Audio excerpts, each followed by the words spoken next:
La Russie et les États-Unis affirment qu'ils progressent vers la fin du conflit en Ukraine à la table des négociations. Certains analystes estiment qu'un cessez-le-feu en mer Noire serait judicieux. La mer Noire n'est qu'un point de départ pour un dialogue plus large sur la sécurité régionale, simplement parce que tout régime, toute décision concernant la mer Noire est très difficile. Je dirais même impossible à séparer du statut de l'Ukraine, du problème de la démilitarisation, de la remilitarisation de l'Ukraine, dans une perspective plus large, et de la perspective du déploiement du non-emploi des troupes étrangères, des troupes européennes dans les régions. Et je pense qu'à partir de la mer Noire, à partir d'un agenda très clair, les deux parties ont dû inévitablement passer à ces questions. De ce point de vue, les négociations n'ont pas porté uniquement sur la mer Noire, mais sur la sécurité régionale au sens large.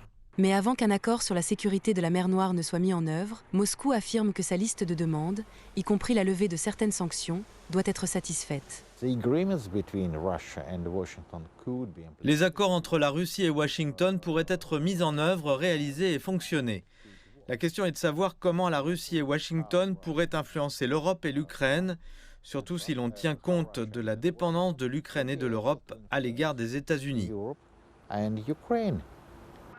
Malgré le scepticisme et les affirmations selon lesquelles Moscou pourrait traîner les pieds, les responsables russes insistent sur le fait que seule une paix durable plus large pourrait garantir la fin des combats. Moscou insiste sur le fait qu'elle continuera à travailler avec les États-Unis et se dit satisfaite des progrès réalisés.